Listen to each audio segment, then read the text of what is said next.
Nosso Feeling Podcast. Histórias compartilhadas por artistas, profissionais da música, do entretenimento e da comunicação. Nosso Feeling Podcast.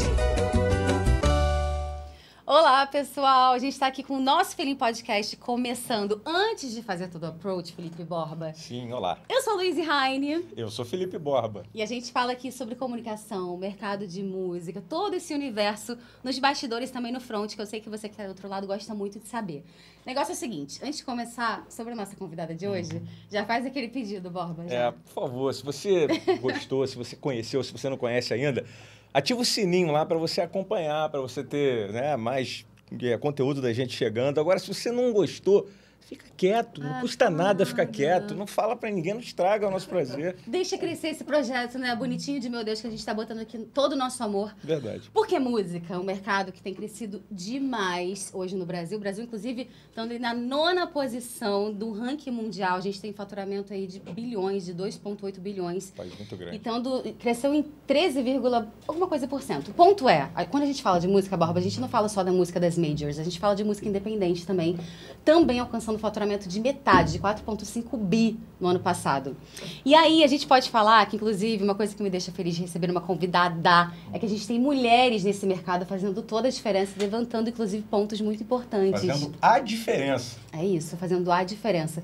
Seja através de 30 anos de carreira, seja através da flauta, que ela tocava flauta, começou lá pequenininha, aos 8 anos de 30 idade. anos, mas ela parece que ela começou com 8 anos da carreira, mas não... Foi bem isso. Calma, que não era uma exploração infantil não, viu, pessoal? Quero muito falar com uma pessoa especial, que eu já tinha muita vontade de conhecer, que retrata muito bem a música independente, que pensou, inclusive, em um projeto que se chama Trans Brasil Conference, que já está aí bombando. Inclusive, o Brasil vem com mais de 20 espaços voltados para música e debates, e hoje o Trans Brasil Conference é o mais importante nesse lugar. É o único. Vamos conversar com ela? Vamos. Luciana Pegorê, muito obrigada por você estar aqui. Que prazer te receber. Oi, gente, que papo divertido que hoje. Muito bom. A gente falou que você começou a tocar flauta. Antes da gente falar da sua trajetória dentro da música, que é muito importante, onde que começa tudo? Só para as pessoas te conhecerem um pouquinho mais, assim. Tá bom, se começar com a flauta aos 8 anos não faz parte dos 30 anos de carreira. Só para essa matemática. É bom que fique claro, mas não parece. Bem depois.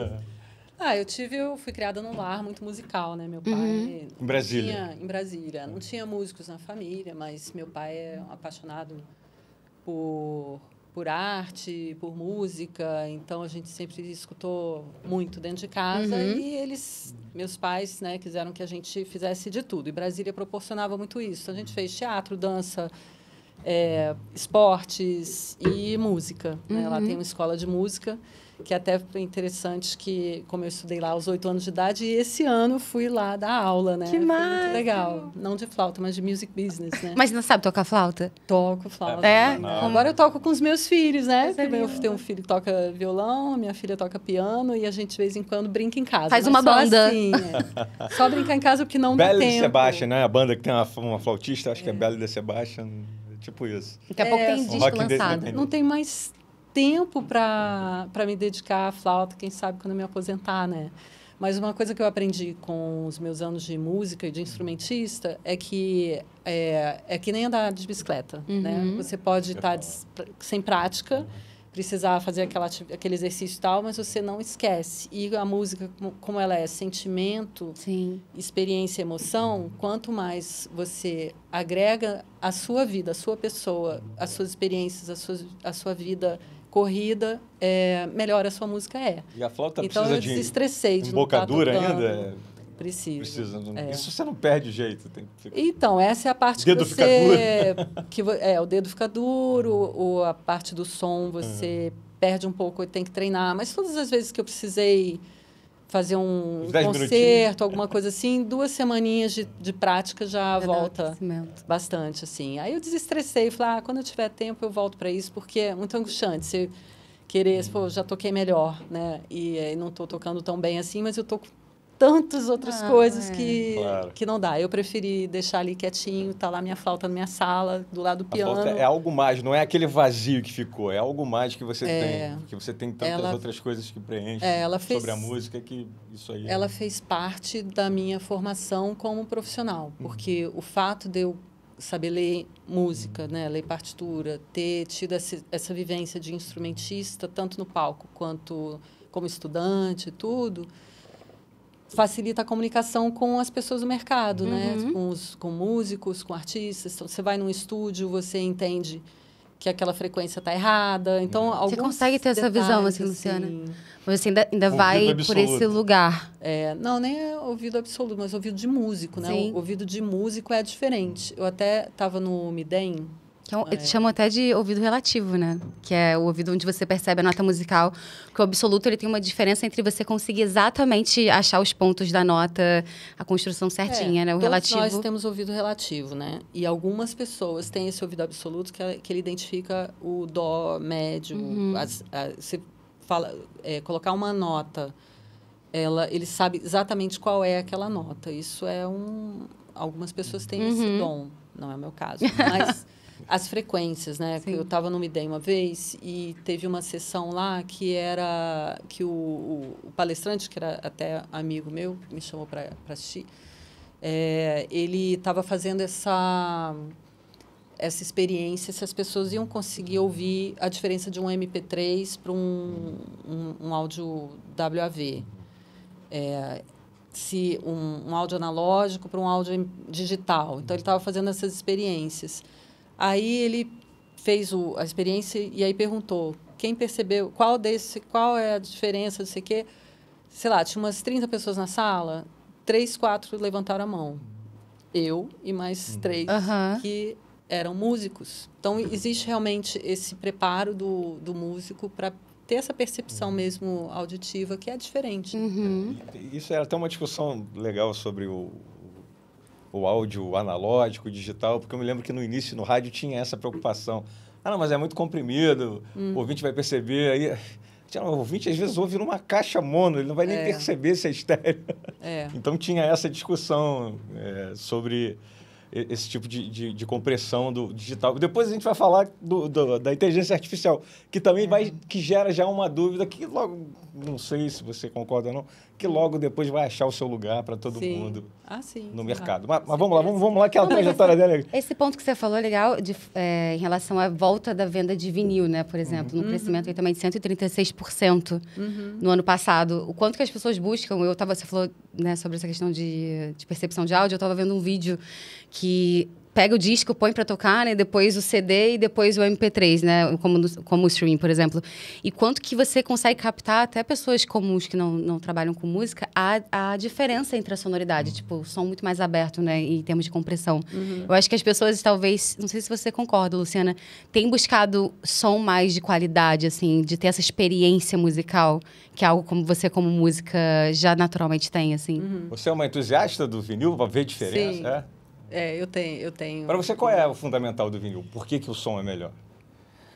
Ele é mais encorpado, né? Ele é mais... Dizem que os instrumentos vazam, fluem melhor. Essa coisa da frequência, isso para mim, é tão óbvio, assim. Quando você retira frequências da música, você retira sensações também, né? Então, por que um som ao vivo, quando você assiste uma orquestra, uma banda ao vivo, é tão mais impactante do que você ouvir um vinil. E o vinil tão mais impactante do que você ouvir um digital, né? Um rádio digital. Você pode não perceber aquilo isoladamente, né? Você escuta um Spotify e... beleza, está ouvindo, mas... quando você escuta aquela mesma coisa num outro veículo, né? Um ao vivo, um vinil... aquilo te toca de uma outra forma. E aí, arrepia.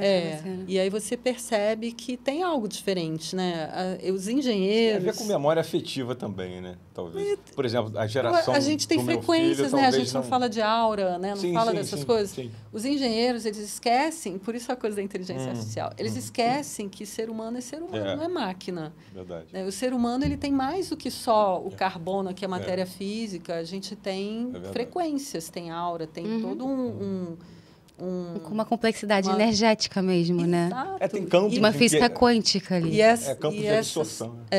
E essas frequências que você retira da música para deixar ela compactada, nesse momento faz diferença. Então, assim, para geral, que tá ouvindo num celular, tá ouvindo numa caixinha mono, não sei o quê, você tá ouvindo música. Agora, para ter uma experiência, aí é um ao vivo, é um vinil, né? O vinil que mais se aproxima, assim, do que você pode levar para casa com um som mais encorpado. É o vinil. Por isso, a coisa da redescoberta do vinil, né? E de tanta gente estar ouvindo, buscando. Porque, na real, as pessoas também têm uma percepção um pouco errada do que é o mercado da música. A maioria das pessoas sempre ouviu música em rádio. Não comprava disco. Sim. Então, o streaming hoje, ele é o substituto do rádio, é o que veio, ele é o paralelo do rádio, não é nem substituto, que o rádio continua aí, né? Mas ele é o paralelo do rádio. Então, a maioria das pessoas vai ouvir música no streaming como sempre ouviu no rádio. Sim. Algumas pessoas querem a experiência da música. Essas são as que vão em show, as que compram vinil, as que colecionam. Isso é um outro perfil e é muito menos, né? É verdade. Até essa semana saiu uma pesquisa, que você está falando os dados do ano passado, essa semana saiu uma pesquisa do primeiro semestre de 2024. O Brasil cresceu 21% no streaming, só no primeiro semestre. Quase 1,5 bilhão de receita no Brasil, de música gravada.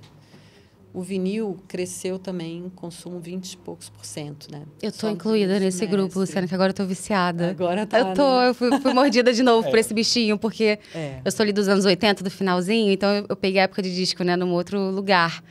E é bizarra a diferença, você falando sobre, assim, só pra gente contextualizar esse assunto da física quântica, né, da energia.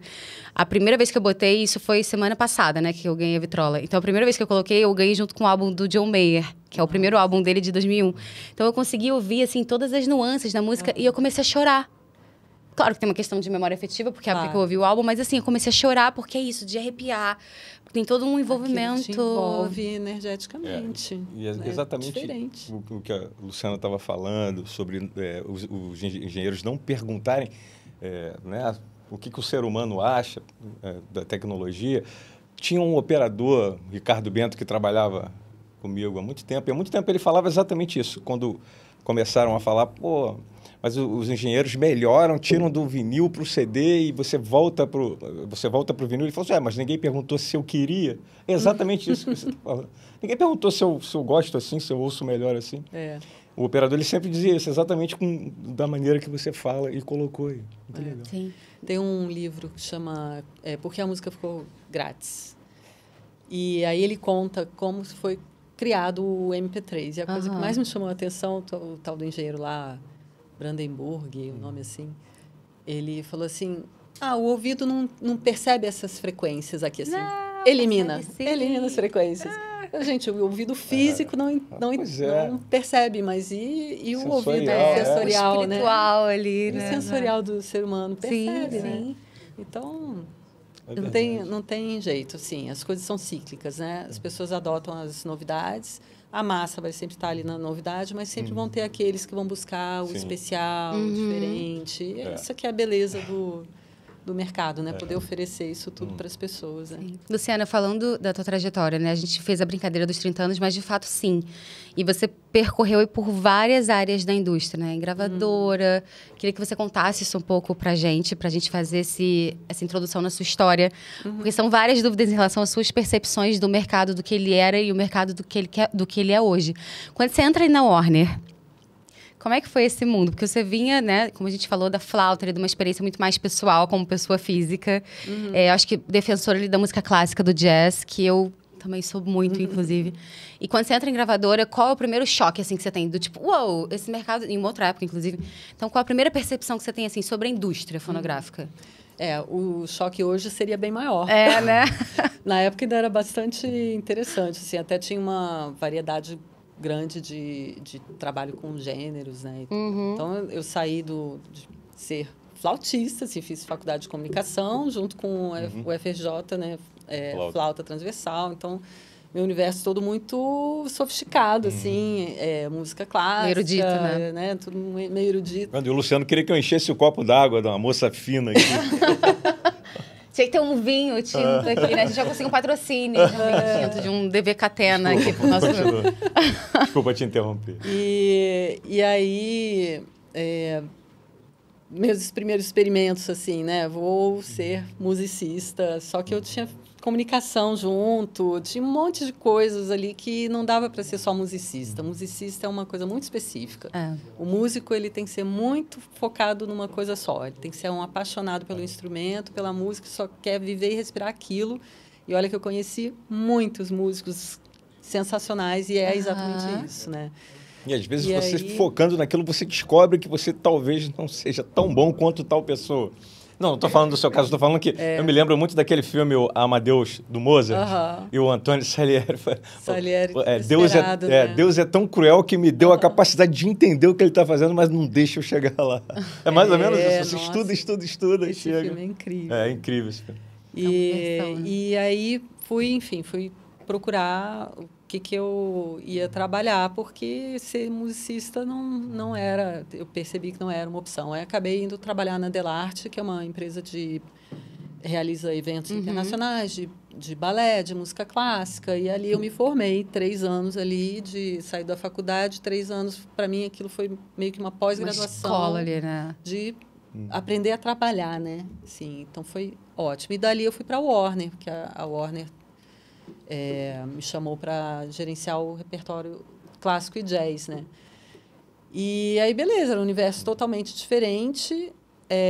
Me jogaram numa sala cheia de discos, CDs. CDs já era disco. CDs, papéis e se vira. Flor, eu olhava ali, ok, não tinha uma pessoa para me orientar. Assim. Meu Deus. E assim, o departamento que existia, que hoje nem isso existe mais, existia, mas não tinha envolvimento da companhia. Então, por um lado, o meu lado empreendedor, né, foi ótimo, porque eu me meti em tudo. Eu fui até na fábrica da gravadora na Alemanha, eu fui lá, conhecer o processo, conheci como fabrica o DVD na época que eu peguei. Blu-ray, né? Tinha experiência de áudio. Tinha o Disc Music também, que era parecia um LP desse tamanho, só que era laser. Prateado, o disco laser, né? Disco laser. Tinha isso já nessa época, estava começando, né? Nessa época, que era CD, né? Que é os tempos áureos também de gravadora, né? Assim, Luciana. A gente está falando de mais ou menos que época, assim? Isso foi em 96. Ali anos 80, 90. Era um bom momento ainda, era um bom momento. Era, quando estava fazendo toda a troca ainda, e tinha o repertório antigo todo passando para CD, então, depois, assim, né? bombando mesmo, né? Mas o departamento de clássico era eu e só eu. Então, por um lado, eu tinha muita autonomia, o que era ótimo. Por outro, eu tinha que me virar e fazer tudo. Então, eu ia para frente de loja, eu ia conhecer os vendedores, eu fazia cineminha, Warner Classics, esse filme Amadeus. Sim. Os vendedores da época até hoje, tem uns ainda no mercado, tipo o Marquinhos Pompiano, que está na Sony. Era vendedor na Warner naquela época. Até hoje eles falam, você fazia a gente ver aquele filme. Mas era sensacional. Não, eles gostavam, porque ampliava um pouco a cultura deles, né? Mas para mostrar para eles que a música clássica foi popular numa época, para eles desmistificarem um pouco aquela coisa. E foi muito bom, gente. Nossa, Wagner era tipo o Bon Jovi da época dele. Era. Total. Popular pra caramba. Total, pois é. Aí desmistificava um pouco isso. Para mim, a formação, porque eu, assim, olhando para trás, para a trajetória, para mim, tudo foi formação para eu ser o que eu me tornei depois, né? Então, assim... Uma ferramenta para chegar em algum lugar, né? Isso é muito legal. Eu adoro olhar a trajetória, porque você vê a vida... te levando, né? Linkando os pontos, assim, né? Onde você constrói as pontes da vida, na verdade, né? As coisas que você faz, que você aprende, que você aprimora das suas habilidades naturais e as pessoas que você conhece e como a vida vai te conduzindo. Então, foi a flauta e a comunicação, que vieram, né, meio numa mesma época. Aí, profissionalmente, produção de eventos e um repertório que eu me aprofundei no clássico, que me levou para a Warner. Você já estava com um currículo maravilhoso ali, Luciana. Só ali, né? Tipo, para onde que eu quero atuar agora? Na verdade, quando a gente olha hoje na sua história, isso é curioso, né? Sobre a questão dos pontos. Quando a gente fala do trends, é do tipo... a veia do evento, do evento, Delarte. é. Quando a gente fala de música independente, né, a experiência dela pegando, inclusive, fortíssimo você pegando a transição pro digital ali também. Foi. Um tempo depois. Luciana super, né, entendedora desse Aprendendo, lugar. Né? E hoje eu tô na blockchain, tá? Vamos chegar lá. E vamos falar de NFT, inclusive. Sim, quero muito ouvir você sobre isso. Então, você permeou, assim, tudo... Exatamente, os pontos linkam certinhos para te deixar num patamar hoje de atuação. Foram levando, mas não sem muita angústia. Por isso eu falo para os jovens que estão assistindo. Respirem. Não se angustie, porque a vida tem um fluxo. Siga o fluxo, que vale a pena. O conselho é sábio, mas você que é jovem, você não vai seguir, não a gente sabe disso. Mas a gente tem... olhar para trás é muito legal, porque durante o processo é muito angustiante. Você fica assim, qual vai ser o meu próximo passo? Exato. Será que eu vou conseguir ganhar dinheiro para me sustentar? Né? Tem todas essas angústias. A angústia principal é essa preocupação, ganhar dinheiro com o que eu faço. Ganhar dinheiro com o que eu faço. Mas faz sentido não ganhar também, né? Porque se você ganha dinheiro, logo você bota o boi na sombra, né? Acabou. Mas você não ganha dinheiro, você fica, eu quero trabalhar de música, eu quero, Luciana, não sei do jeito que temos hoje, se ela ganhasse muito dinheiro, eu acho que ela ganhou, acho que eu vou parar, se ela ganhasse mais do que ela precisar. Tá bom, porque ela continua só nessa Depende, batalha se você defensora. faz as coisas por dinheiro, aí quando você ganha muito, você para. Mas se você faz as perfeita. coisas porque Paixão, é sua paixão, é a sua missão. Que tem a ver, exatamente com a sua É o história. que te realiza e você não vai parar nunca. E o dinheiro é consequência, né? Clichê, mas é verdade. Total. O dinheiro vem como se fosse um papel. Jovens, Outra anotem. dica importante, jovens, anotem. O dinheiro tem que ser consequência, senão a sua vida não vai ser legal. É isso aí. É por aí, né? Não se matem por dinheiro. Enfim, basicamente. Não coloque o dinheiro no lugar de Deus, né? Que o dinheiro é só Não, consequência. dinheiro não é o para nosso idolatrar. Deus. Não é para idolatrar. Não. Sim. E aí, o Warner me ensinou toda essa parte de fonografia, né? De distribuição, de promoção, toda a parte do que eu já conhecia música, já conhecia repertório, e aí fui conhecer o trabalho de colocar esse repertório no mercado. Pronto, ali fechou para mim. E aí eu saí, não porque eu quis, porque realmente acabou o departamento de clássico, ainda me colocaram em várias outras coisas. Mas ele não tinha muito consumo, Luciana? Por que acaba? Clássico ainda é 1% do consumo de música. Esse setor, na época, acaba por isso, em termos de demanda mesmo? É porque acaba sendo... Porque foi a época que teve o crash das gravadoras. 2000 e pouco, né? 2003 que eu saí da Warner, 2000 as gravadoras já estavam assim demitindo naquela todo mundo, incerteza, assim. todo mundo. Clássico acabou, acaba sendo a música acabou, CD de cover, né? Porque a maioria tá morta, então acaba sendo CD de cover. Nada, ainda mais a Warner. A Warner tinha tem ainda muitos artistas contemporâneos. Novos, gente jovem fazendo música clássica e com uma roupagem Foi por ignorância minha, gente. Moderna, incrível, né? Uma mistura. Moderno, gente incrível. Porque eu continuei trabalhando para a Warner até anteontem, né? Até ano retrasado, coisa assim. Enfim, a gente chega lá. Mas essa parte independente do clássico, de artista novo, já na época, você valorizava isso? Porque eu fico imaginando que é mais fácil trabalhar com direito autoral de direitos que já são de domínio público, né? Não, mas o repertório clássico tradicional, né? Tinha de tudo, assim. Tinha música mais moderna, contemporânea e tal, que nunca foi muito a minha praia. Não curto muito. Mas tinha artistas novos, jovens, com uma pegada assim mais pop, fazendo um repertório clássico tradicional, Mozart, Beethoven, Vivaldi, né, essas coisas. Que você dá uma modernizada ali, na verdade, nessa roupagem, né? Isso talvez seja... Para atingir novas audiências, né? Que o clássico sempre tem esse objetivo de buscar as novas audiências para não morrer. Porque não... Igual o rádio, né, Luciana? Mais ou menos essa veia também. Vamos entrar nisso. Será que dessa vez o rádio vai morrer? Porque o rádio tem... o rádio também está se transformando. E pensando nesse consumo, porque a gente tem rádios adulto contemporâneos ali. Como que você abraça esse público jovem, né? Indo inclusive para o TikTok, que é um papo interessante, onde a música independente mora muito fortemente. Então, como que o rádio se comporta em relação... Para que ele não morra, né? No hábito de consumo dessa galera nova, assim. E eu trabalhei em rádio jovem, né? Durante 3 anos. E era essa grande preocupação. Qual linguagem... Dentro da rádio eu era mais nova. Mas fora da rádio, não, o público era bem jovem. A rádio tinha era muito defensora da música independente, inclusive, abraçava muito esse lugar, assim, aqui no Rio de Janeiro. Então, tinha uma troca bem interessante. Mas é um desafio para você estar no digital, assim, enfim. Até... você indo nessa vertente da música clássica, você acha que a música, hoje, as ferramentas de... Falando um pouco do clássico, do modelo clássico, né? De consumo e produção. E do novo modelo de consumo e produção, você acha que... Como é que funciona, assim, essa interseção entre esses dois mundos para a produção de música, para a modernização da música? Porque quando a gente pega um jovem que faz música clássica, uma releitura nova, e normalmente um artista independente, como é que você enxerga isso, assim, a pessoa que sabe costurar bem esses universos? Essas pessoas têm que saber utilizar as redes sociais, ponto. Porque as plataformas, elas são expositores de conteúdo, né? Se antes você tinha uma loja que cabia lá 5 mil títulos, hoje você tem uma loja que cabem 100 milhões de títulos. Então, como você se encontra ali dentro? Só realmente com algoritmos e com o trabalho fora dali, né? Você tem que trabalhar fora dali para poder levar as pessoas para ali. Inclusive, as plataformas têm projetos que eles fazem treinamento, né, para as pessoas aprenderem a trazer o público para dentro do consumo da plataforma.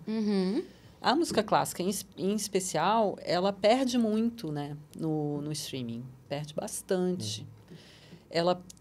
Hoje já tem plataformas especializadas, né, em música clássica, que tem um áudio melhor, que tem uma forma de busca mais adequada, né? Porque no início eu procurava uma obra, eu não sabia por onde procurar, porque se eu botar um KMV, né, de um título de uma obra, ou botar sinfonia em Fá maior, não aparecia nada. Não aparecia, não tinha essa nomenclatura. Também tem várias sinfonias em Fá maior de vários artistas diferentes. Pois é, aí como é que você coloca isso na busca da plataforma? Você simplesmente não achava o que você queria, né? Hoje já está melhor, assim, já conseguem e tem as especializadas, mas perde muito, né? Ela é realmente melhor num vinil, num concerto mesmo ao vivo. E ainda no CD, né? Ainda tem muita gente vendendo CD, né? Esse posicionamento em rede social, em streaming que você falou, é importante porque há pouco tempo até eu conheci um artista jovem que toca os clássicos, né? Do Mozart e tudo mais.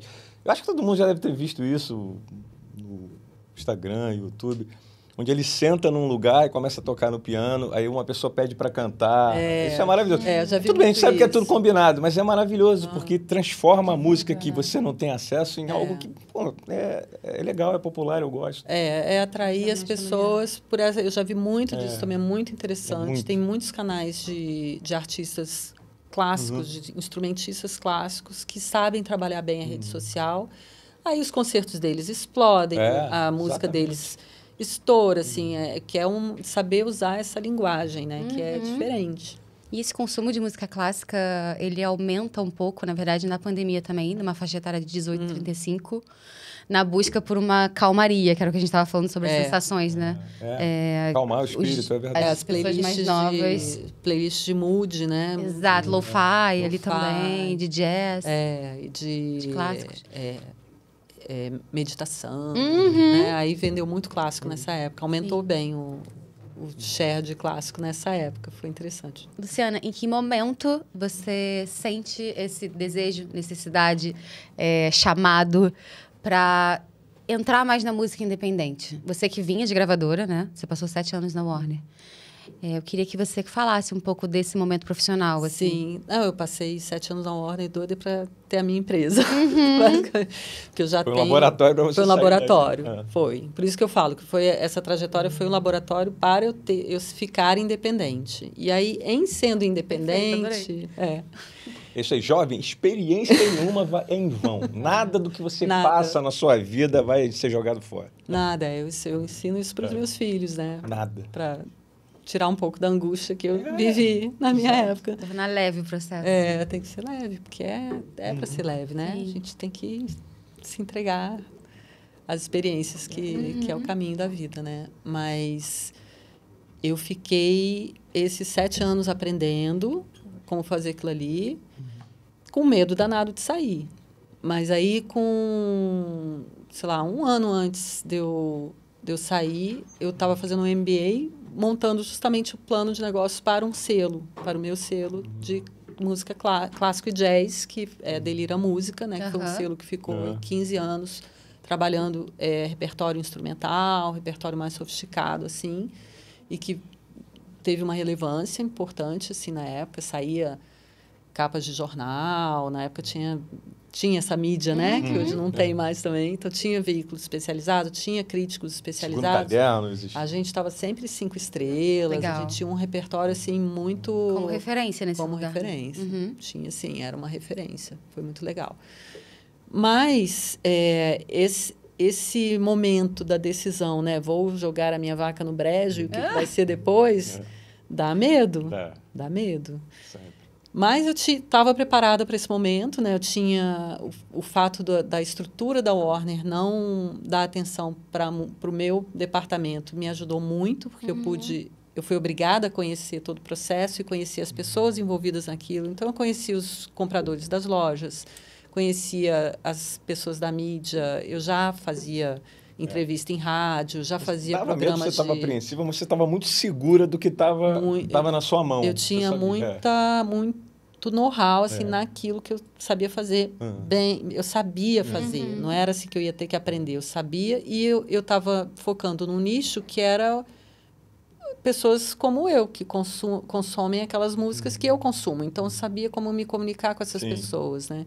Então, foi um período muito bom, assim, que a gente trabalhou bem. E eu tinha um tripé também, como eu tinha passado pela Delarte. A Delarte é uma empresa focada em lei de incentivo, captação de patrocínio, Nossa, te deu produção de arsenal eventos. de conteúdo nesse lugar. Deu. Que então, eu voltei importantíssimo, né? no meu selo e aí eu trabalhava isso tudo. Fazia parte da distribuição, da promoção do disco, mas usava aqueles artistas também como matéria-prima para criar projetos e captar em lei de incentivo. E aí a gente fez Você triangulou muito bem ali. A gente fez muita coisa legal. Tipo o que, assim, Lu, mais ou menos? A gente fez séries de concertos em Centro Cultural Banco do Brasil, Caixa Econômica. A gente fez um trabalho lindo com o Marco Lobo, que é um percussionista, chamado Bratux. Foram 3 temporadas. Uma começou no Teatro Vila Lobos, ali em Copacabana. Teatro Vila Lobos? Não. Baden-Powell. Teatro Baden-Powell em Copacabana. Depois a gente fez Sesc, fez outras coisas, em que ele era o anfitrião, né? O anfitrião era o Marco Lobo com a base instrumental dele, só músicos, assim, muito top. Que, aliás, a Delira foi um dos motivos que eu deixei a flauta no cantinho. Sei. Porque era muito músico, assim, muito top. Você fala, gente, eu não sou música perto dessa galera. Não, definitivamente não. Eu sou empresária. Música são eles, né? E aí ele convidava um ícone da música instrumental, tipo um Marcos Ariel, um Ricardo Silveira, um Armandinho, né? Um cara desse, Toninho Horta, e um popular. Aí ele convidou Chico César, Jorge Versilo. Nossa, que projeto incrível. Lindo Porque projeto. você populariza também, né? Quando a gente chama Chico César, Jorge Versilo. Exatamente. Que é uma galera mais, talvez, do hype no aspecto de... mais pra massa mesmo, né? Que o clássico tem esse universo muito específico dele e você poder, né? Exatamente, familiarizar. O mercado americano sabe muito bem fazer isso. Né? Você trabalhou também por lá. Era uma formação de plateia, né? Por isso que estava na lei de incentivo e foi super legal por isso. Esse não era música clássica, era instrumental brasileiro, tipo ritmos mais populares, só que instrumental. E que minha mãe falava... Minha mãe é muito engraçada, que eu comecei a mexer com isso. Aí eu botava um disco para ela ouvir e ela ficava assim... E quando é que começa a música? Ai, gente! Para ela, assim, se não tem uma pessoa cantando, a música não começou. É só a introdução, entendeu? E como que é rico, então, a gente né? trazia, assim, as pessoas para a formação de plateia mesmo, né? Fizemos turnê com Carlos Malta pelo Rio de Janeiro inteiro, com o PIF moderno, fazendo... as crianças tocarem flautinha, ainda mais com criança, é uma prestação de serviço assim, cultural. Foi muito legal, fizemos muitas coisas legais, até que veio o digital. Aham. E aí o digital destruiu todo mundo que estava, desde as grandes gravadoras até nós, pequenininhos ali, que a gente vendia disco. Vendia disco em show, vendia disco, tinha muitas lojas, a gente conseguia bons destaques nas lojas. como eu trabalhava um nicho, então a gente E conseguia você já trabalhar tinha bem esse background de nicho. conhecimento também, né? Já De conhecia, PDV ali. Aham. Conhecia a turma toda, então não foi Mas assim, o não tive que digital? abrir mercado, eu já conhecia. Uhum. O digital acabou com a gente. Quando você fala digital, você fala do Napster? Do- Ou foi a não. transformação da mídia por inteiro? A transformação Porque, da mídia. Porque antes veio o Napster, né? Que É. também já ajudou a empurrar a vaca para o brejo. O Napster que fez as gravadoras demitirem e as pessoas formadas nas gravadoras Você que é jovem, viraram selo. Já né? existia pirataria, né? Você que é Assim, jovem, já né? era Você é uma algo tiro espécie no de pé também. Spotify, só que não legalizado. É. Acho que a pirataria já era uma pedrinha no sapato ali na época das gravadoras de discos. O CD já foi um Eu problemão. tenho culpa. O Napster foi, para mim, Você foi usou, um né, grande Bob? oráculo. Você... Pois é. Foi um farol para minha vida. Não, para conhecer. Não, porque é o seguinte, eu sou de uma geração que é compradora de coleção de disco, que eu gosto de ter. Então o Napster, para mim, para minha geração, acho que em sua maioria, serviu para apontar coisa nova para você comprar depois. Porque Não, mas fica tranquilo que muita Não, gente usou. pra mim funcionava- Né? Sim. Não vai ser preso. eu falo Pronto. pro pessoal do gente Metallica usou. não ficar chateado comigo, que eu comprava mesmo assim. Gente. Muita gente usou. Mas o Napster foi responsável pelas gravadoras demitirem em massa essas pessoas formadas, porque só existiam as gravadoras grandes, né? Tinha muito pouca iniciativa independente. Sim. Essas pessoas formadas nas gravadoras montaram as suas empresas para continuar trabalhando com música. E aí tinha um monte de selo independente, com focos diferentes, nichos diferentes. E aí, quando o CD foi acabando, as pessoas pararam de comprar CD, começaram a consumir só digital. Aí a coisa ficou complicada. Aí que eu me engajei na BMI, na Sim. Associação de Gravadoras, para tentar pegar junto, assim, né, o que a gente pode fazer para Mas você era do ajudar o time mercado. Você né? era do time que via essa... depois a gente fala de inteligência artificial, que é mais ou menos o parecido, né, com essa avalanche que vai mudar o mercado. Por exemplo, a música digital, o Napster e tudo isso. É óbvio, você já trabalhava com isso te afetava profundamente. Mas você viu uma solução para isso naquele momento? Porque não tinha como evitar. A gente não sabia o que... Não tinha... Estava todo mundo muito perdido. É tipo muito a Covid, né? Quando você perguntar, você no sabe a início, solução né? da Covid no início? Você fica... Nunca teve isso Nunca antes, teve. assim, é um momento muito inédito. Todo mundo muito perdido, tentando... Porque o mercado está preparado para uma se coisa, né? É resolver. tipo o grande comerciante que está lá sentado com a sua loja e sabe que vai vender muito. Aí chega um pequeno do lado e começa a vender de forma diferente. O comerciante não sabe o que fazer, porque ele não tinha concorrência antes. Eu acho que mais ou menos funciona dessa forma. A gente não está preparado para o que vai causar uma mudança repentina. Aí a gente começou a trabalhar, né? Tinha o negócio da PEC da música, né? Que foi um projeto que ficou anos tramitando e acabou saindo, assim, tarde demais, né? Que era tentar reduzir imposto, facilitar Isso o era um trabalho grande caminho, do empreendedor, né? Porque tinha... o imposto substituto, né? Então, você tinha que pagar antes de vender. Era muito complicado. Era muito complexo. Muito complicado. Você tinha que... Imagina, um empreendedor que já está ali sufocado, ele tinha que pagar o imposto antes, aí a loja que comprava pagava Exato. muito tempo depois e às vezes te dava o calote. Então, foi um momento muito difícil para o mercado da música. Eu, como na minha empresa, eu tinha um tripé, que era a coisa da lei de incentivo, dos patrocínios. Eu ainda tinha esse fôlego. Esse respiro, exato. Porque eu não dependia Porque tanto você era uma mulher da venda. preparada, você pegou os ensinamentos ao longo... Na real, eu sabia que música clássica não vendia muito como disco, mas vendia bem como concerto. Como experiência cultural, né? Exatamente. Então, eu sabia que eu ia fazer disco mais para ajudar o mercado a se desenvolver como distribuição. Sim. Né? Esses artistas maravilhosos que eu amava ouvir e que não sabia o que fazer com aquilo, né? Então, eu ajudava eles a formar uma capa bacana, a botar um conceito, fazer uma ordem no CD que fizesse sentido, que eu fazia essas coisas na faculdade. Uma curadoria, né, Isso é Luciana? legal. Isso é uma coisa interessante que eu fazia na faculdade, que eu vinha fazer depois no meu selo. Eu Fala adorava, um pouco mais disso. eu adorava dar, que eu já ouvia muita música na época, e eu adorava dar fitinha cassete gravada com uma seleção de músicas para os meus colegas de faculdade. Eu adorava isso, era o meu prazer, assim. E Depois eu tudo fui fazer isso em presente. estúdio com os E artistas. tudo fazia do selo. sentido para você, né? Cada música tinha um sentido, conversava com a próxima, começava abrindo. É uma espécie de curadoria que você já fazia sem querer. Com isso. E que hoje eu você gostava. Então- acabou usando nessa sabedoria de Sim. como cadenciar as coisas. E hoje eu faço curadoria de conferência, Aham. que também é o mesmo princípio, né? Saber cadenciar. Conta um pouco, como é que é esse feeling, parafraseando aqui o nosso podcast, como é que é esse feeling para Nossa, você? feeling. Para você botar essa música, porque na época do LP, né? Tinha que fazer um sentido ali. Hoje em dia não, porque vendem a música separada. Médio, Borba, médio. Do CD e do vinil tinha que ter um feeling, um sentido. Como é que era? Como é que você construía isso? Conta pra gente. É muito de sensibilidade, assim, eu não tenho uma técnica, Vai da sua não. sensibilidade, vai da sua arte mesmo. Eu conheço até, tem o Giovanni Bento, né, que é um amigo nosso que ele dá consultoria dessas coisas, ele tem um workshop dele que eu adoro, eu sempre peço para ele fazer lá no Trends, que ele ensina a fazer, a fazer a lista para o show, né, todo esse...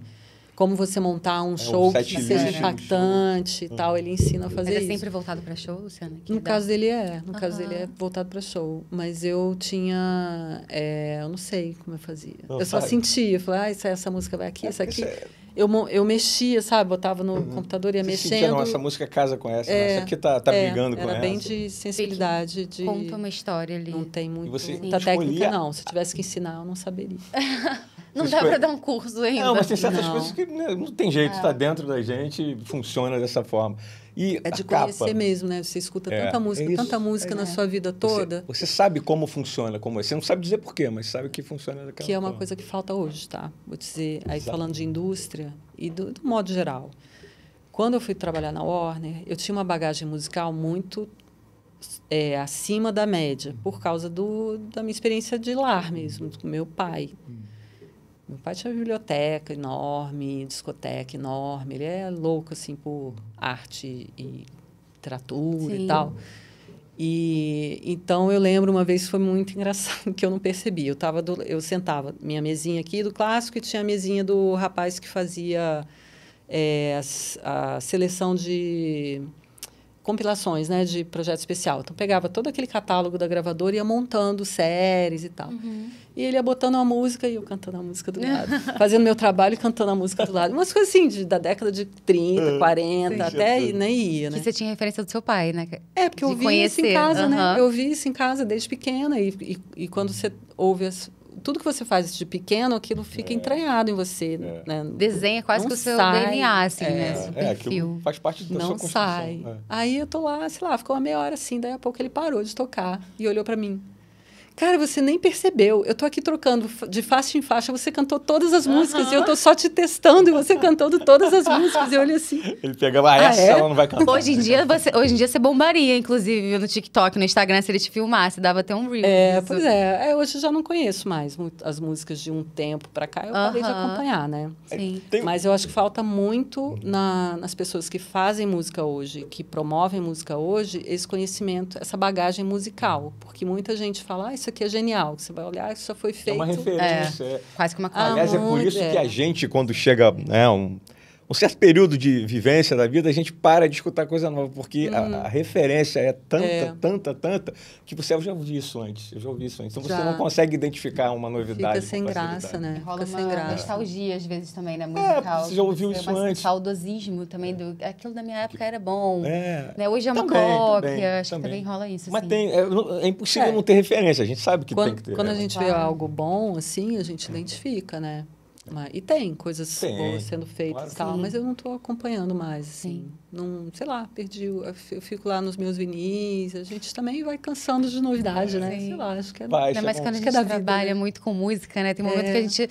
Ai, acho que às vezes um silêncio é até bom um pouco pra gente, né? Sim, mas eu duvido que ouvir. você tenha cansado. Né? É que você para um pouco. Porque quem ama música acaba sempre ouvindo alguma coisa nova, buscando alguma Eu não trabalho ouvindo música, por exemplo, não consigo. Não, né? Mas porque Porque eu não. te tira a concentração. É igual a minha. Porque eu presto atenção na Exatamente. música. Eu não consigo fazer nada consigo. ouvindo música, porque a música me tira do que eu tô fazendo. Eu não consigo ter a música como fundo, né? Quem trabalha com música tem essa dificuldade. Falando sobre o Trends, né? Que eu acho que é a gente está aí batendo na portinha, ele acontece agora 29, 30 e 31 de outubro, no Expo Mag. Queria que você falasse um pouco da construção do evento, da importância, não só como ele surge, mas eu queria que a gente falasse daqui para frente também, do papel do evento, como que você enxerga as mudanças que ele promove nessa... Ele está na sua 9ª edição, certo? Ele foi tipo, eu tive um sonho. Quais são as mudanças que ele promove? Onde você quer enxergar o evento?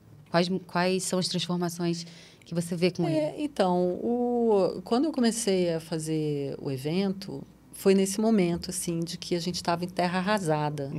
A gente não sabia o que fazer do mercado e tal. E nessa época eu estava na ABMI e comecei a viajar para as conferências fora. Eu fui também membro do Conselho Diretor da Merlin, que é uma associação de negociação de direitos digitais. Então, participava das reuniões, né, dessas conversas e tal. E eu percebi que o Brasil estava meio que à deriva e os mercados mais desenvolvidos, né, mais fortes para a música e tal, estavam já meio que já achados, né? Eles já sabiam que era uma distribuição digital, eles já tinham os caminhos de escoar a música deles, eles tinham lá os acordos de compensação. Era muito mais estruturado, assim. Super estruturado. O gênero sertanejo pasteurizou tudo isso, né? Começou a ditar uma nova regra, mais ou menos nesse período aí que você está falando de terra arrasada. Não, acho que mesmo o sertanejo estava ainda com a vida deles ali de show e rádio, né? O digital foi difícil para todo mundo no início. Mas essas empresas lá, que eram membros do Merlin, por exemplo, um dia eu fui numa das reuniões do Merlin no escritório de um desses selos. Sim. No Empire State Building. O andar inteiro. Um selo independente. Nossa. Aquilo ali... Ele te chocou já, né? Eu falei assim, gente, como que essas pessoas estão tão estruturadas assim?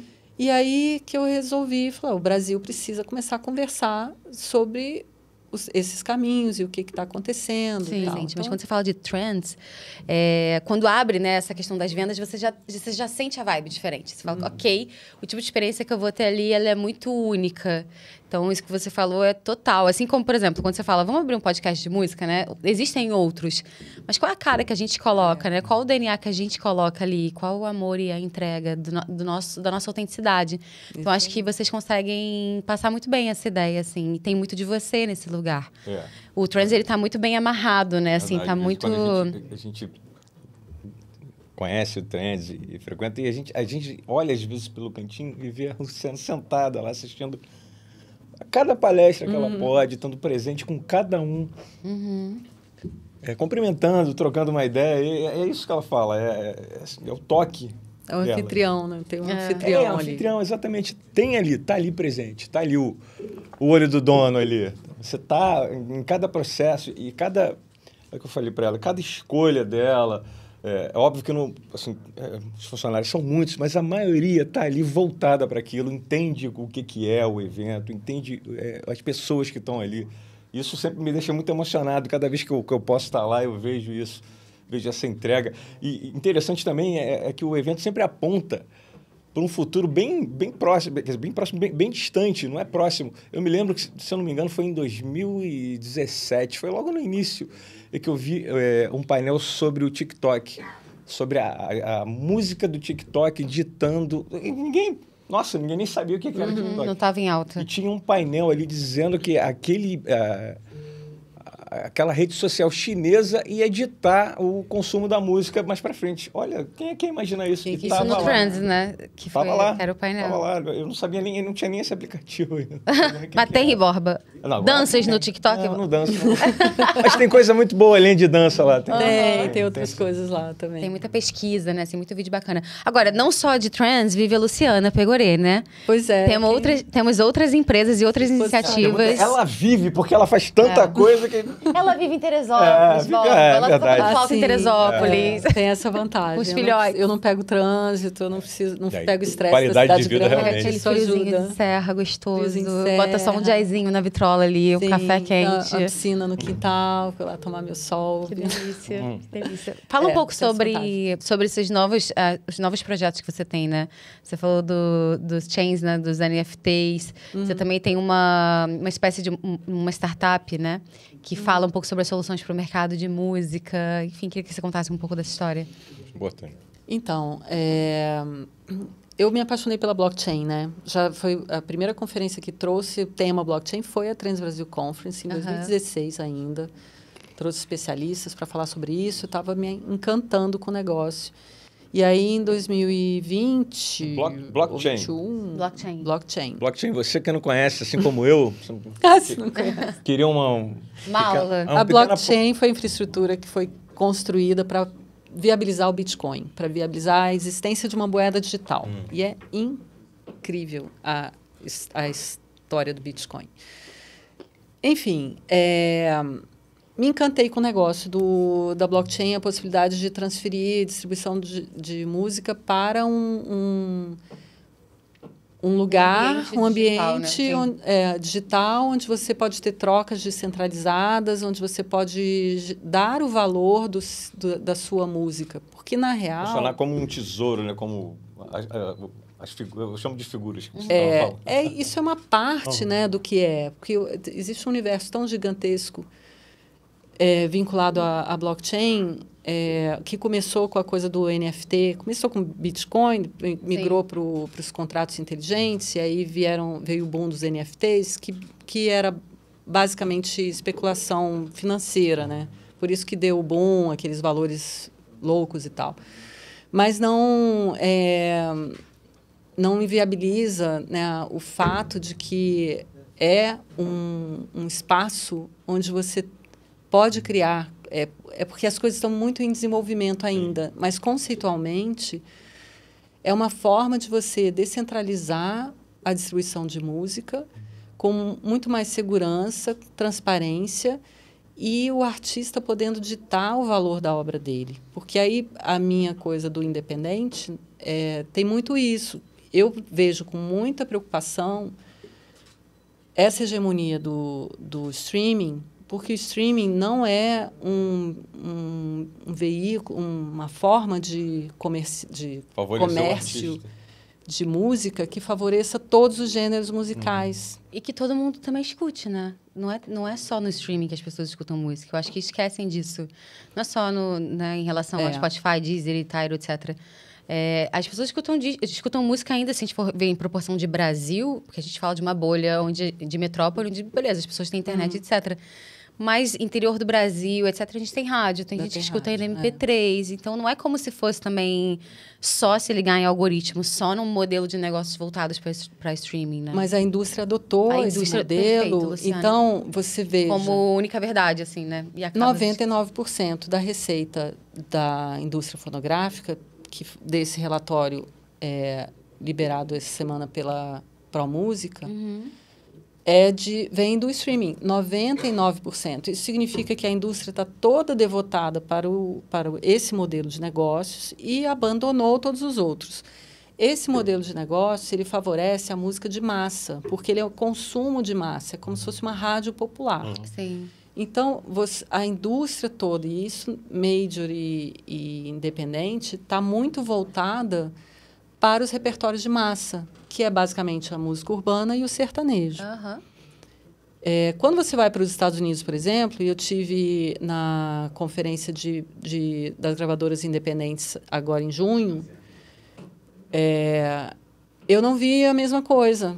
Eu vejo os selos preocupados com os rumos do mercado e da remuneração deles e tal, mas buscando soluções não no streaming, buscando soluções merchandising, show, blockchain, outras formas de você trabalhar a música, porque eles continuam trabalhando os gêneros musicais diferenciados. Sim. No Brasil, tem a sensação que eu tenho, e eu vejo muitos selos novos nascendo, novos empreendedores surgindo, estão todos devotados aos repertórios hiperpopulares, buscando o próximo hit, a próxima viralização.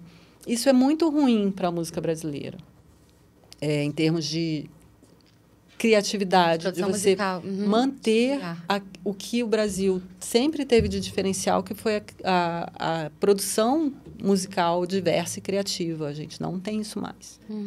Isso, para mim, é preocupante, como uma pessoa que nasceu nesse universo, que busca trabalhar esse universo. E eu vejo na blockchain uma forma de você melhorar isso. Isso que eu ia te perguntar, qual a solução? Porque é inegável que a gente vive esse momento também, né? Não dá para negar. Para você, imersa no mercado, né? Nesse lugar que você ocupa, qual seria uma solução, assim, através da própria blockchain e de outras formas de conseguir combinar os dois lados? É um movimento que acontece independente do meio de distribuição, que é a formação de comunidades, né? Então, os artistas, os selos e o que eu estou tentando advogar hoje, né? Até com um novo trabalho que eu estou numa empresa estrangeira, daqui a pouco eu falo sobre ela, que tem a ver com blockchain, e eu me engajei por causa disso. Independente disso, todo mundo está buscando construir comunidades, porque o mundo está muito disperso, as redes sociais estão aí, né? Então eu fico abismada como tem gente com 10 milhões de seguidores que eu nunca ouvi falar. Então são nichos. Muito nichado. Que não tem um conteúdo assim, exatamente. Não fala comigo, não fala com. São fala nichos. Com o momento, na verdade. Não fala nem com ninguém, fala com o momento e passa. É isso.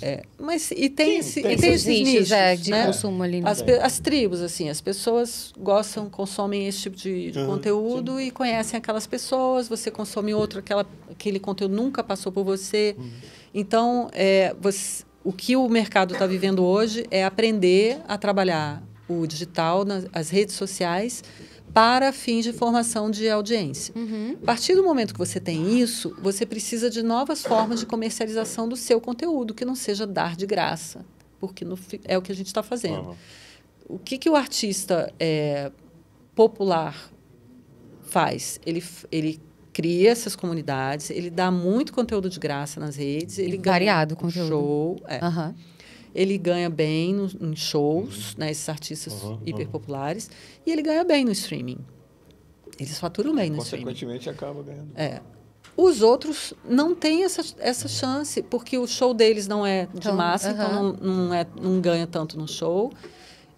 O streaming não rende tanto, porque também não é de massa, ele tem só um nicho. Então, ele precisa de outras formas de receita levar mesmo, né? Divulgação e receita. Música, ganhar dinheiro com a sua música. Sim. E a blockchain permite isso. A partir do momento que você tem serviços vinculados dentro da blockchain, e é isso que está em construção. A gente teve essa iniciativa da NFT, né, que foi um período. Mas como ela não tem uma infraestrutura... no Brasil ela é mais complexa para mesmo. abrigar, é porque o que acontece? Você compra um NFT e o que você faz com aquilo? Né? Você não tem uma plataforma que você compra um NFT e aquele NFT depois você troca por alguma coisa, ou aquilo te dá um vale para um show.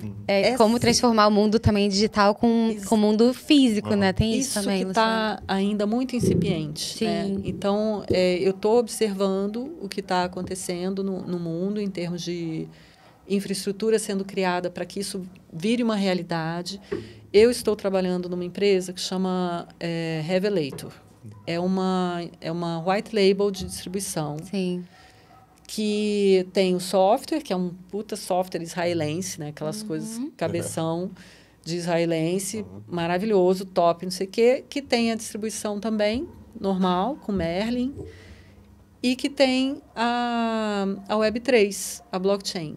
A Revelator, ela desenvolveu um protocolo próprio de blockchain, que chama Original Works, e ela está plugando vários serviços nesse protocolo. Então, na verdade, ela está unindo todas essas frentes. Exatamente. Bacana. Ela está trazendo projetos do mundo inteiro, financiando esses projetos do mundo inteiro, que estão plugando nessa Original Works. e está plugando a Original Works em fundos DeFi de investidores. Isso que eu ia falar. Então, você traz as marcas junto, nesse caso?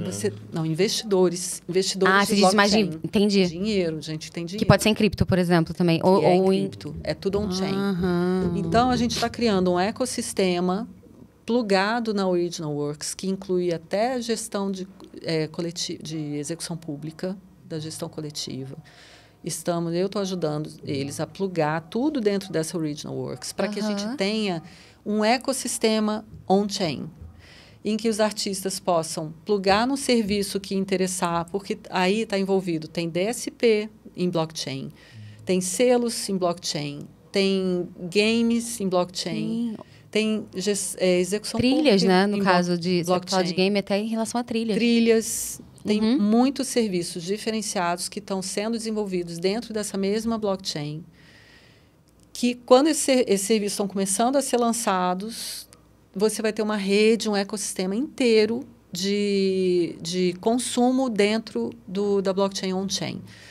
E outra vantagem, hoje, no mundo digital, que a gente centralizado, né, que tem os bancos e tal, você recebe dinheiro de fora do Brasil, você deixa o spread de dólar, né, o spread bancário, que o dólar custa 5,50, o banco te paga 5,20, e você tem as taxas de imposto, taxa de banco, tem tudo isso. Então, o dinheiro que você deixa para receber dinheiro do streaming é muita coisa. É um custo total alto. Se você receber on-chain dentro da sua carteira, você não tem perda nenhuma. Você tem lá 1% que você paga para uma exchange para transferir o dinheiro para sua conta bancária. Ponto. O resto, o dólar digital na Ásia, nos Estados Unidos ou no Brasil, é o mesmo valor. Sim. Não muda, entendeu? Então, essa é a nova economia de distribuição digital que eu estou ajudando a construir. Que incrível, Luciana. A partir dessa empresa que eu me engajei, assim, porque que foi, né, aquelas coisas de... Quando esse episódio for pro ar, o que vai ter de artista, assim, ó... Como que eu me cadastro? Mas isso já funciona, então. Um sistema que já funciona. Isso é para quando, exatamente? Está acontecendo agora? 2025. Tudo Isso que está sendo construído esse ano.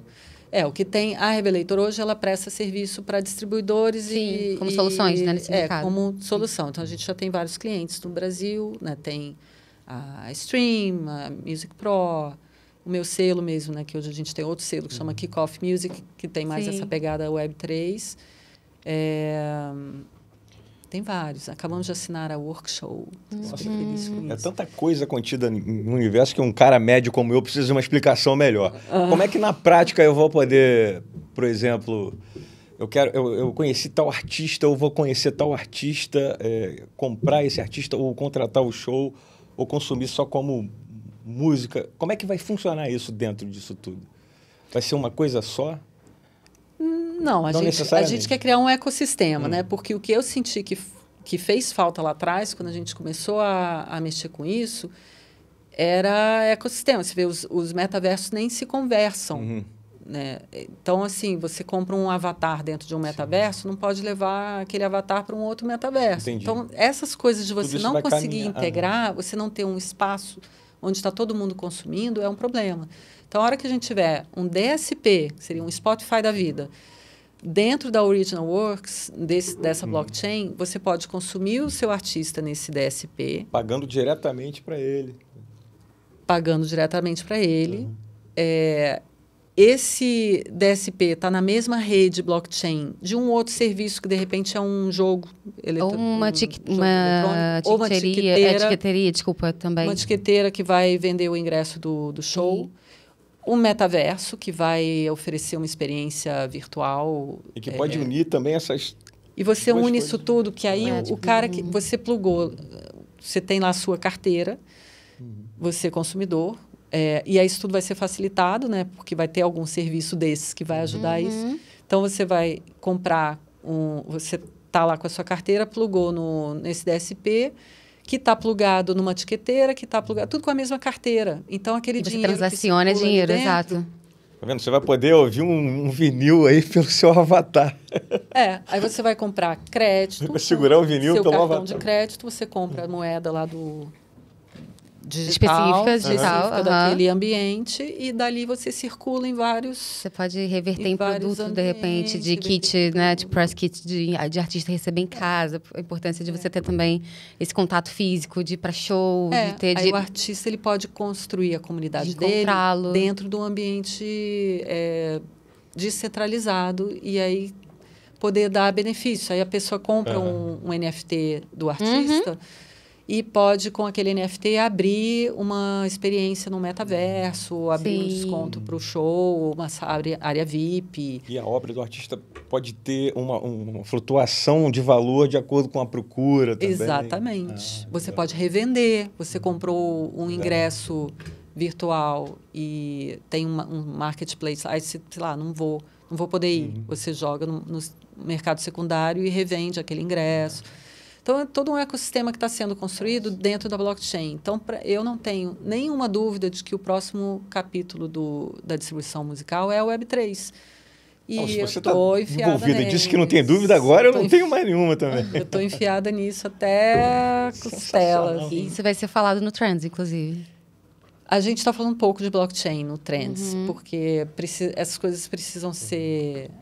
Tem sempre uma palestra, alguma coisa, para abrir um pouco a mente das pessoas. Isso que eu ia falar. Isso precisa de um terreno a ser preparado. Isso tem que estar no back-end. As pessoas não têm que saber, nem tem que saber... Também, não é para ser uma ruptura tão brusca, mas também é algo onde você vai construindo ali uma mentalidade. Ele só vai se popularizar quando ele virar...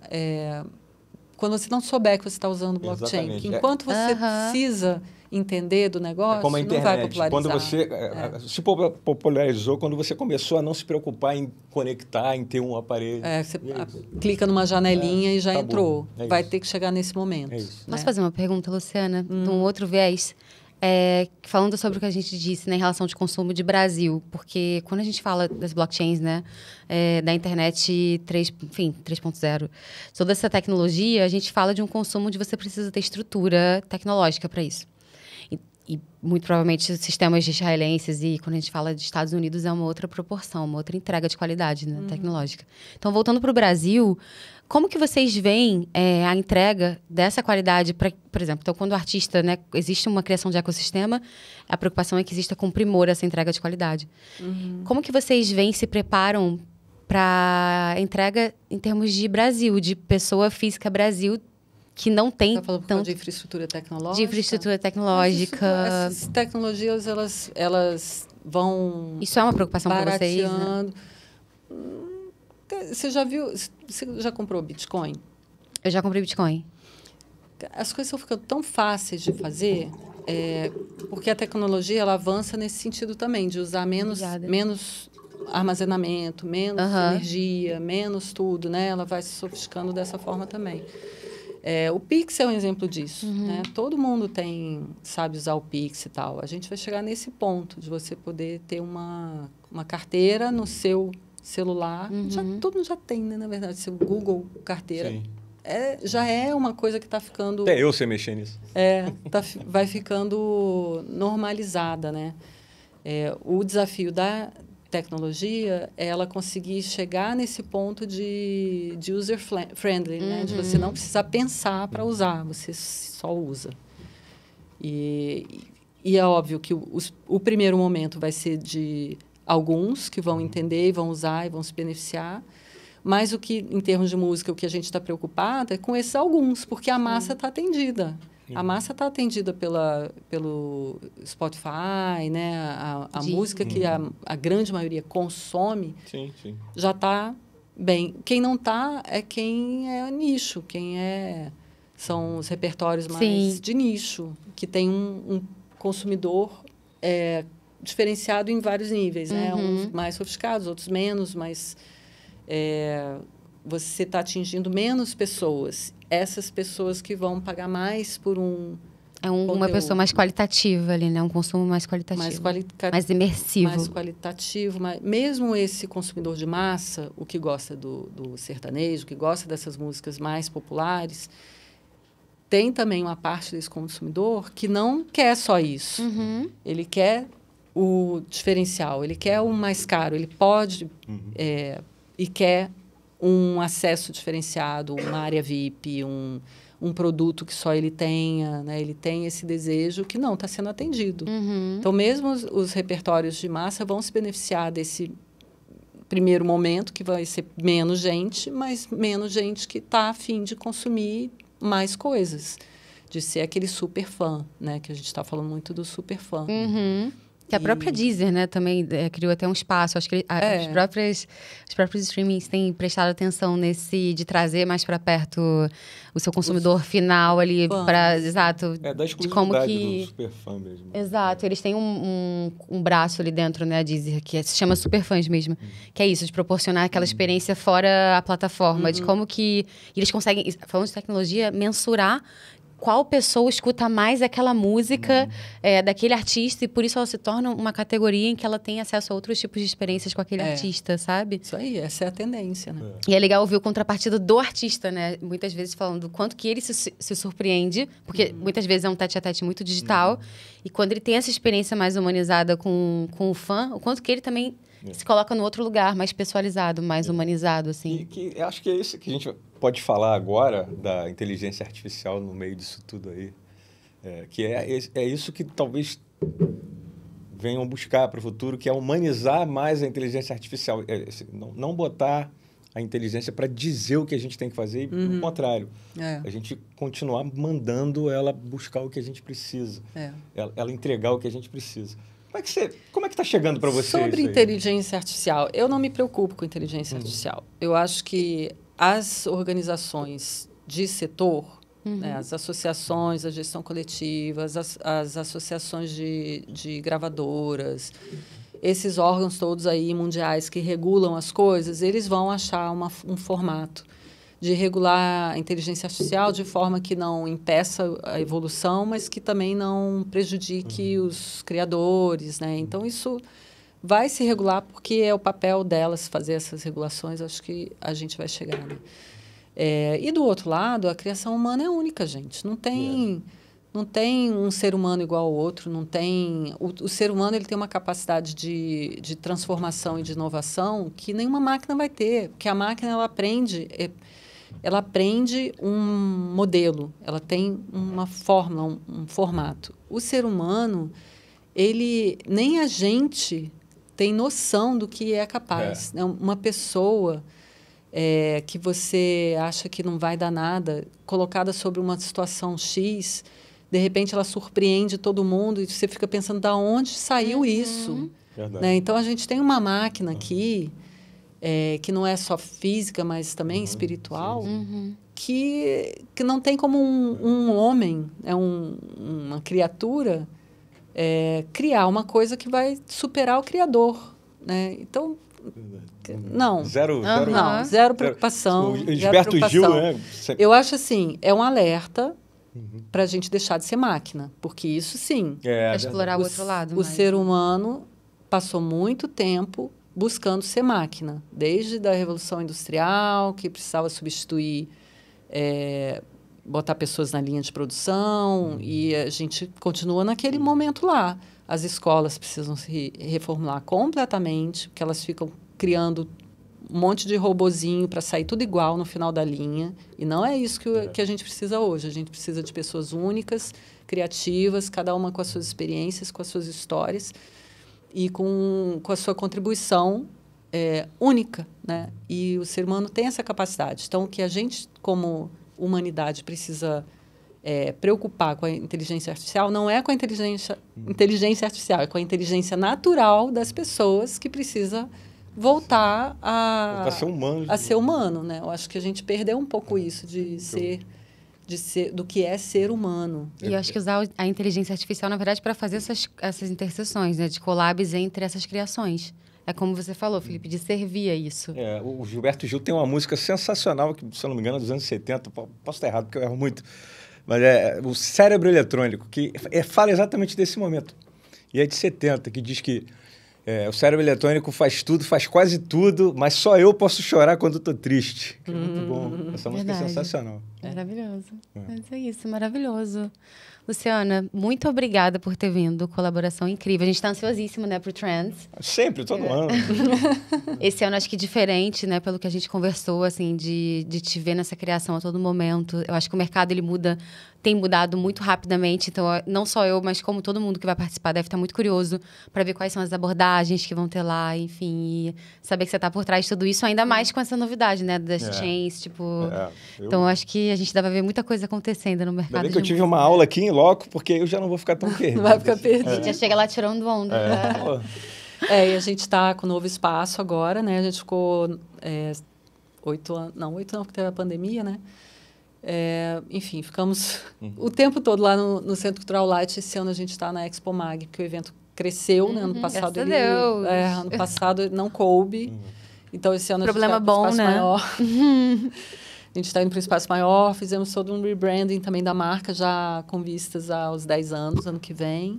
Que beleza. E aí vai ser bem legal. Estamos aguardando vocês lá, que é feito com muito carinho esse evento. Sim. Verdade. E com muita inteligência também. E não só meu, tá? Porque as pessoas que participam, que eu envolvo, os patrocinadores, os palestrantes, todo mundo muito entregue, assim, muito a fim de se entregar para o negócio. Aí que a coisa fica boa mesmo. Sim, muito bom. É isso. O Trends já tem um espaço muito especial na indústria já, sem dúvida nenhuma. Graças a Deus. Obrigada, Luciana, por ter vindo, Obrigada por dividir tanto com a gente, convite. viu? Se deixar, são milhões de assuntos, né? Que a gente fica aqui dias. Uma hora, a gente está 1h30. Não, se deixar vai muito mais, na verdade. Mas obrigada por isso, viu? Sucesso cada vez mais. Sucesso com o programa. Obrigada. Cresça cada vez mais também. Daqui 10 anos vão assistir essa entrevista aqui, né? Que foi uma das primeiras. Fala, lá de Marte, Luciana, olha, gente, lá na Terra, fazendo o programa. Olha lá, chegamos aqui de nave. Felipe tinha cabelo. Estavam falando de blockchain nem estava rolando ainda. Já agora tem um já chip tá. Aqui que a gente pode, imagina. Foi um elefante branco que parou na metade. É isso, muito bom. Borba, faz aquele convite especial, vai, pro pessoal. Não, é o seguinte, meus queridos, se vocês que amam música, amam tudo, não só música, mas que gira no universo da música, se vocês querem saber, querem trabalhar com isso, querem entender um pouco mais disso. Participar também, né, Borba? A gente não convidou, ó. Pra você que assistiu a gravação, comenta o que você achou, o que a gente pode trazer mais pra você também, é super importante. Segue a gente também, ativa lá o sininho pra você ficar sabendo mais, pra chegar mais gente até você. E é isso. Estamos aqui, muito obrigado, Luciana, e a gente volta aí no próximo nosso Feeling Podcast. Beijo, obrigada.